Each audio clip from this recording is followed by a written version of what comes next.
Le télescope spatial Hubble est l'outil le plus fantastique dont nous disposons pour explorer l'univers. Aucun instrument scientifique avant lui ne nous avait fourni autant d'informations ni emmené aussi loin.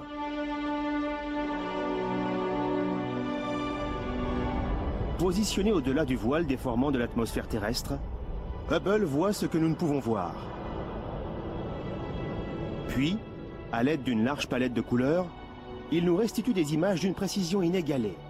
Grâce à ces images qui jettent un pont entre l'art et la science, l'esprit humain a enfin la possibilité d'accéder directement aux plus puissantes forces de la nature.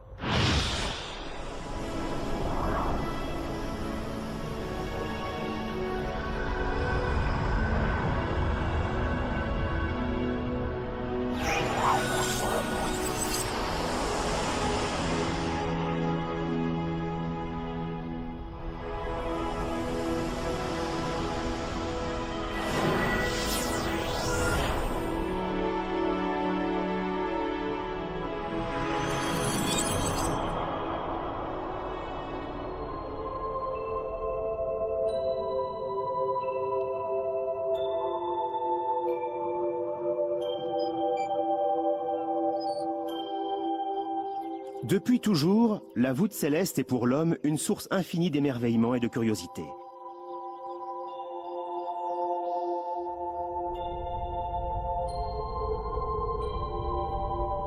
Il n'y a rien d'étonnant à cela.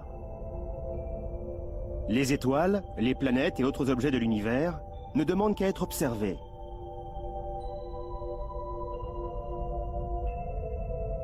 Mais contrairement à presque tout le reste, ils sont pour nous hors d'atteinte.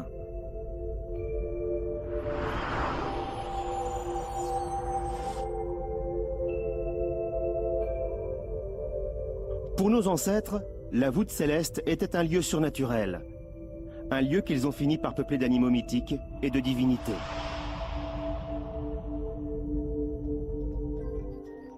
Au fil du temps, cette vision mythique du ciel s'est effacée devant des connaissances plus scientifiques.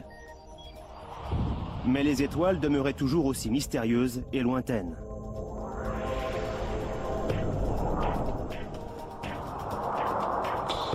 Incapable d'atteindre le ciel, l'homme a alors inventé un ingénieux instrument qui lui donnait la possibilité de s'en approcher. Le télescope.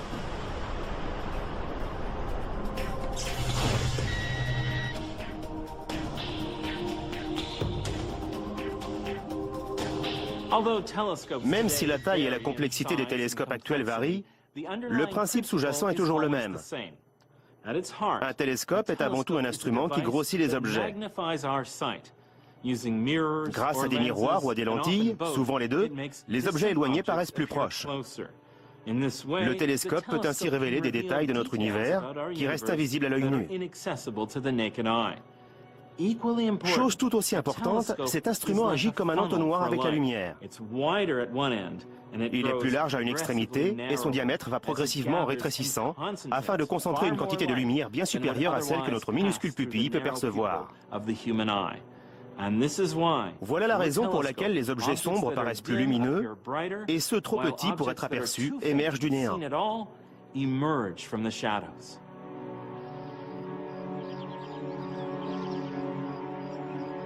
En augmentant la puissance de l'œil humain, le télescope a permis aux astronomes de voir à quoi ressemblait notre univers. Ils ont alors découvert qu'il était bien plus vaste et plus profond que nos ancêtres avaient pu l'imaginer.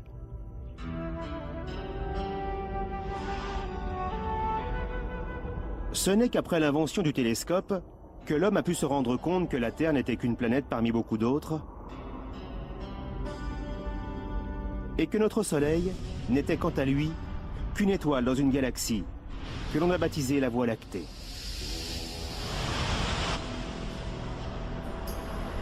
Une galaxie qui contient 100 millions de fois plus d'étoiles que ce que l'on peut voir à l'œil nu.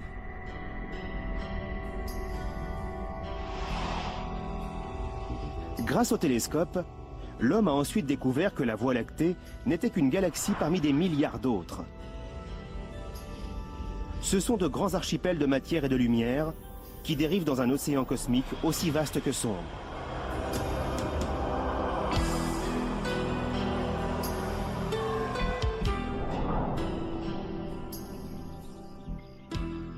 Pourtant, malgré l'atout considérable que le télescope a représenté durant près de 400 ans pour les astronomes, ses capacités étaient limitées par un obstacle apparemment insurmontable.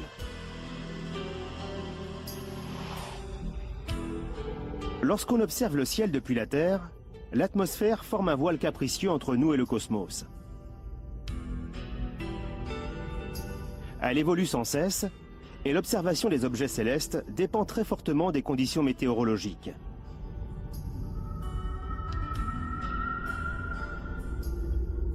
Même pendant la nuit la plus claire, cette couche gazeuse qui enveloppe notre planète est en perpétuel mouvement.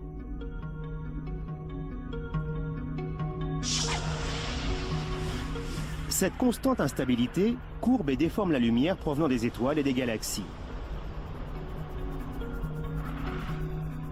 Les infimes détails de notre univers restent flous, même pour les plus grands et les plus puissants télescopes du monde.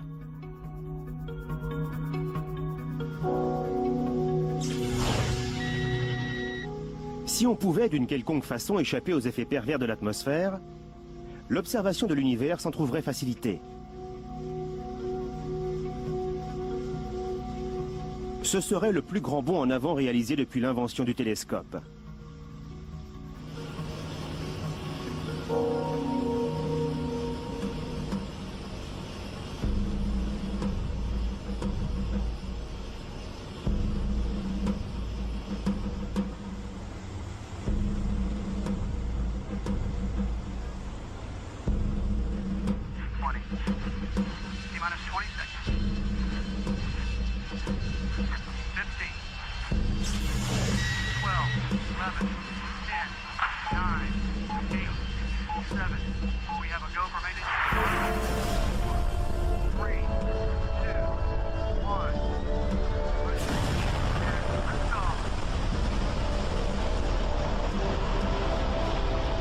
L'humanité réalise cet immense bond en avant en avril 1990. La navette spatiale Discovery va placer le télescope spatial Hubble sur orbite.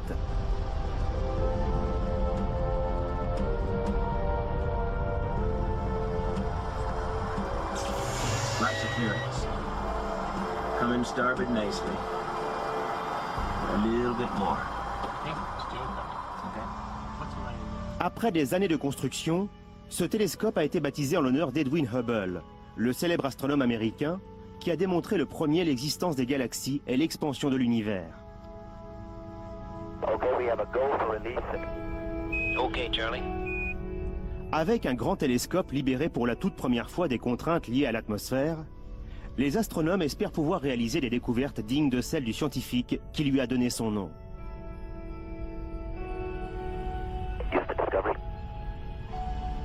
Go ahead, Charlie. Okay, Story, we've been taking marks. Residuals and ratios look good, and we'd like to go ahead and go to filter state. Les astronomes attendent beaucoup d'Hubble, mais les premiers résultats obtenus sont très décevants.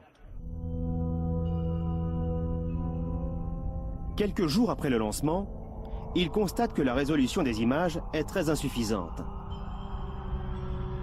Ces images, qui auraient dû être nettes et détaillées, sont floues. Le problème est rapidement identifié. Un léger défaut du miroir principal empêche Hubble de canaliser la lumière provenant de l'espace. Ce défaut est dû à un mauvais étalonnage de l'instrument de contrôle du miroir lors de la fabrication.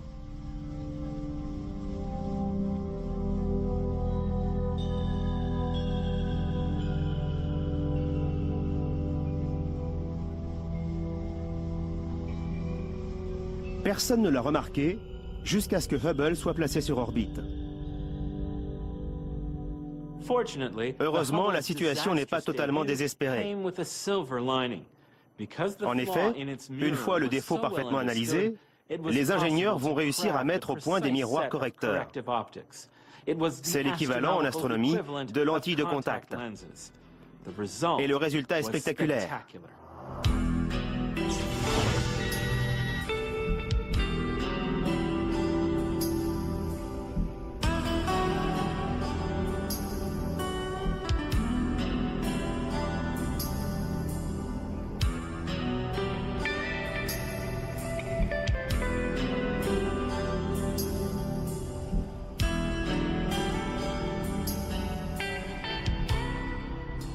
Après une réparation spectaculaire en décembre 1993, aux premières images floues transmises par Hubble, succèdent des clichés d'une résolution époustouflante.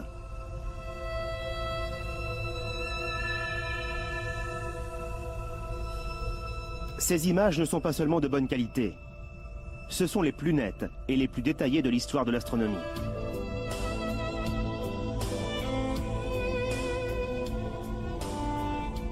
Pour la première fois depuis l'invention du télescope, les astronomes peuvent observer le ciel d'une manière inédite.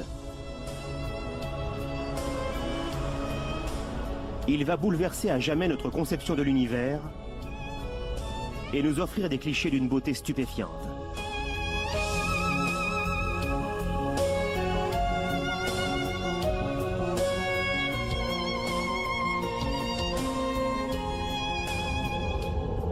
C'est le début de l'ère de Hubble.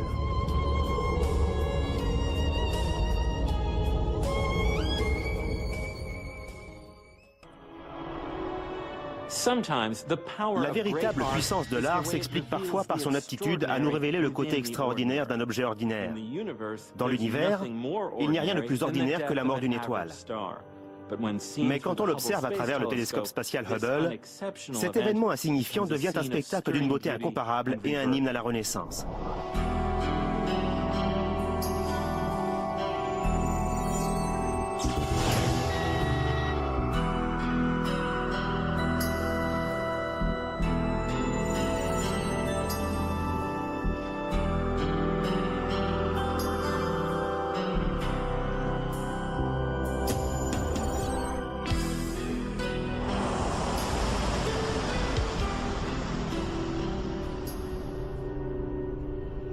Lorsqu'une étoile a épuisé sa réserve d'hydrogène, elle se refroidit et se dilate.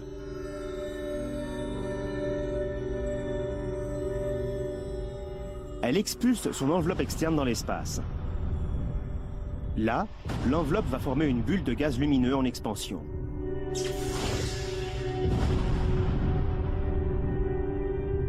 Tandis que cette bulle s'étend, le noyau de l'étoile se retrouve à nu. L'étoile est maintenant une minuscule naine blanche extrêmement chaude.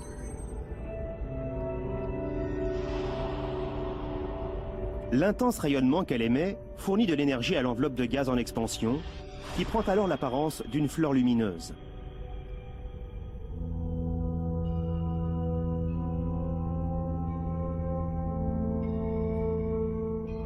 On parle de nébuleuse planétaire, car la forme ronde de ces objets a fait croire aux astronomes, il y a plus d'un siècle, qu'il s'agissait de lointaines planètes.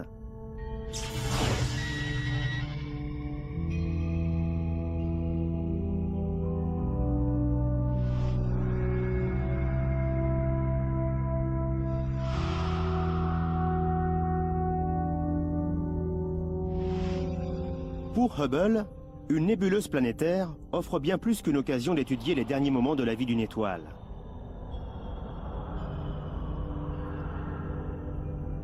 Chacune de ces formes colorées est unique, comme la fleur d'une nature morte.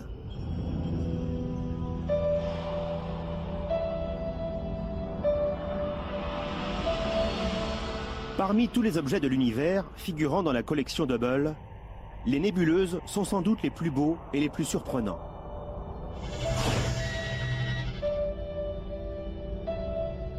Et elles sont aussi diverses qu'elles peuvent être belles. Si certaines sont symétriques et rondes, d'autres présentent une structure complexe et instable.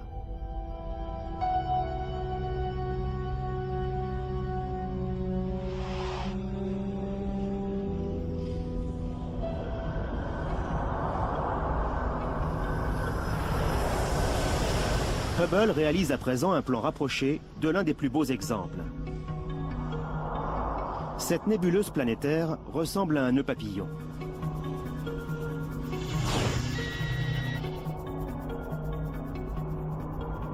Sa structure complexe indique qu'elle s'est formée au cours de plusieurs éjections de matière et non d'une seule grande explosion.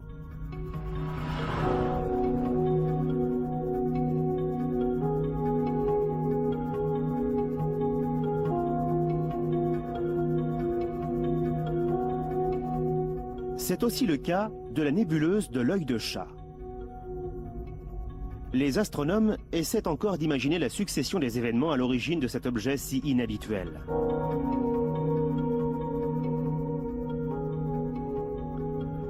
Autour du centre, on observe plusieurs coquilles qui s'entrecroisent.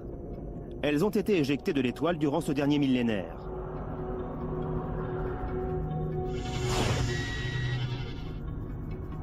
Deux jets de matière ont transpercé ces coquilles dans deux directions opposées.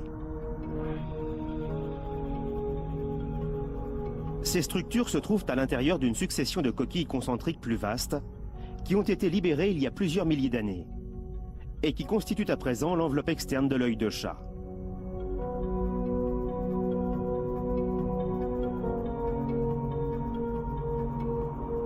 Il se pourrait que le cœur de cette singulière nébuleuse ne soit pas constitué d'une seule naine blanche, mais de deux étoiles en orbite proche, pivotant l'une autour de l'autre.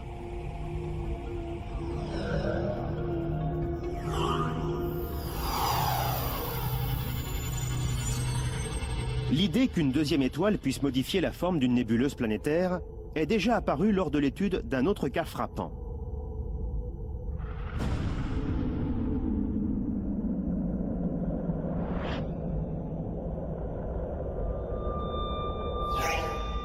Les astronomes ont baptisé cet objet le rectangle rouge. Ils pensent que deux étoiles orbitaient autrefois l'une autour de l'autre et qu'elles étaient enveloppées par un anneau de poussière.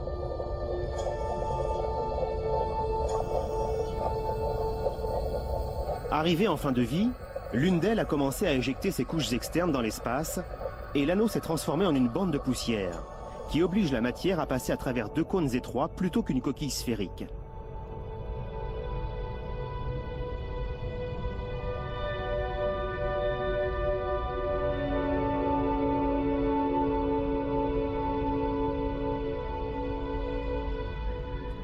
Hubble a également permis d'observer des exemples de nébuleuses planétaires en forme de sablier.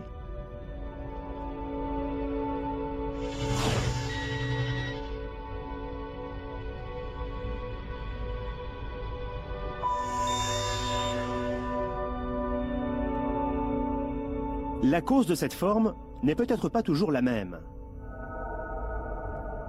Selon d'autres théories, la gravité d'une seconde étoile, de planètes énormes ou simplement l'interaction du gaz avec le champ magnétique de l'étoile peuvent expliquer leur forme exceptionnelle.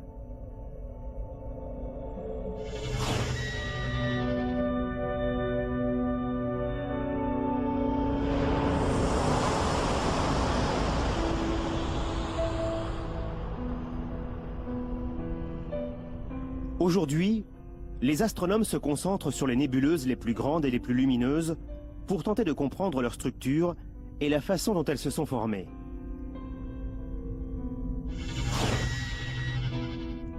Ils ont de bonnes raisons d'être curieux.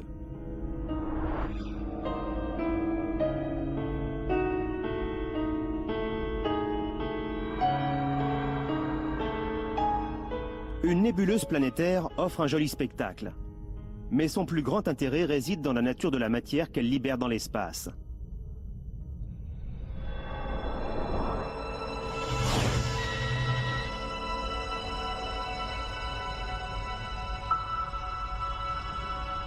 Les couleurs vives de ce cliché d'Hubble correspondent à différents atomes libérés par la naine blanche. Ici, la lumière verte représente des atomes d'oxygène, alors que la couleur rouge est produite par l'azote.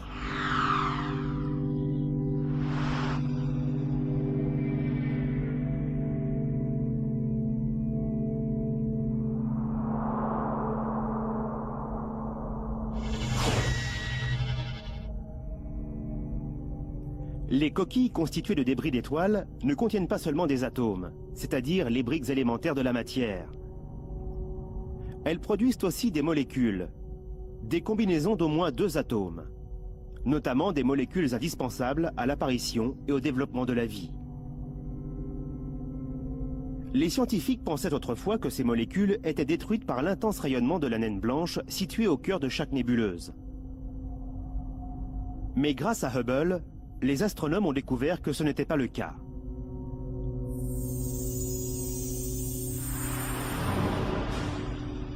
L'un des meilleurs endroits pour vérifier cette fascinante découverte est l'hélice. C'est l'une des nébuleuses planétaires les plus proches de la Terre, ce qui en fait une cible privilégiée pour le télescope Hubble.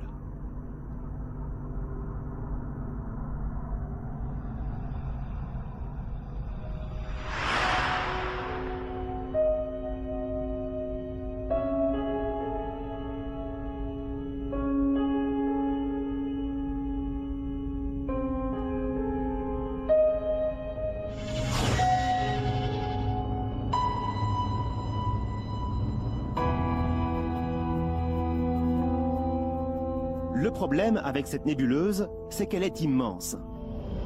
Elle ne peut pas tenir dans l'angle de champ très réduit du télescope.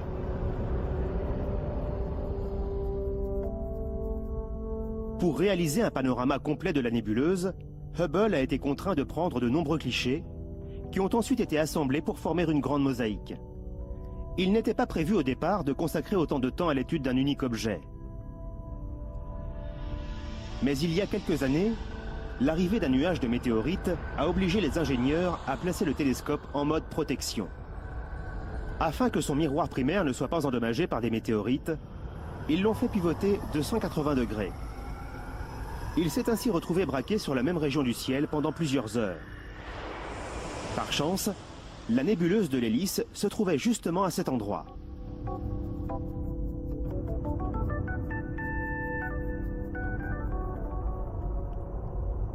Et qu'a découvert Hubble sur cette image d'une netteté incroyable?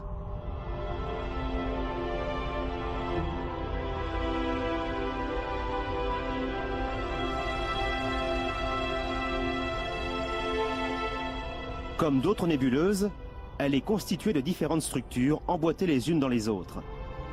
Chacune d'entre elles a été éjectée à différents stades du processus de transformation de l'étoile centrale en naine blanche.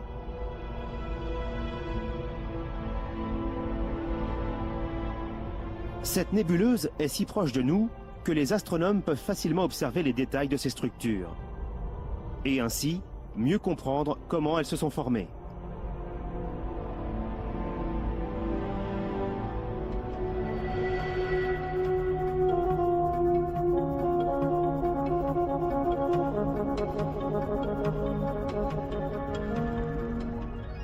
Après un examen minutieux, il semble évident que la nébuleuse de l'hélice contient deux disques gazeux à peu près perpendiculaires.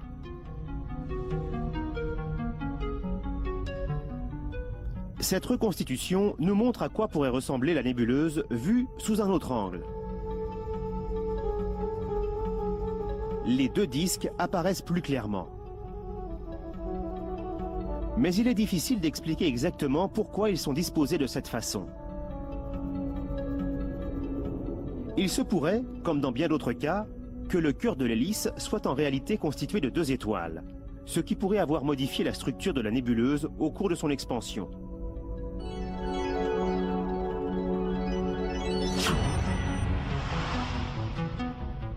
Chose encore plus intrigante que la forme générale de l'hélice, le bord interne de l'anneau est parsemé de nombreux amas de matière. À cause de leur longue queue, les astronomes ont choisi de donner à ces objets le nom de nœuds cométaires.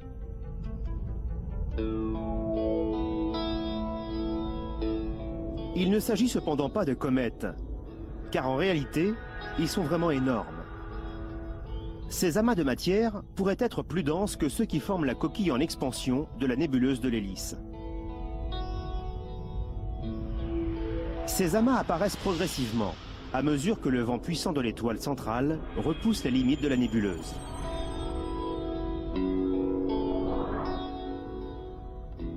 Si le gaz présent dans une bonne partie de la nébuleuse est brûlé par l'incroyable chaleur que dégage l'étoile centrale, les molécules au sein des nœuds cométaires sont quant à elles protégées. Certaines molécules contenant du carbone peuvent se former et survivre jusqu'à ce qu'elles soient dispersées dans l'espace interstellaire.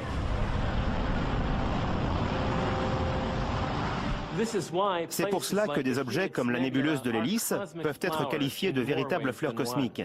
En fleurissant, elles ne se contentent pas de nous émerveiller avec leurs splendides couleurs. Comme Hubble l'a montré, elles sèment les graines d'une vie future.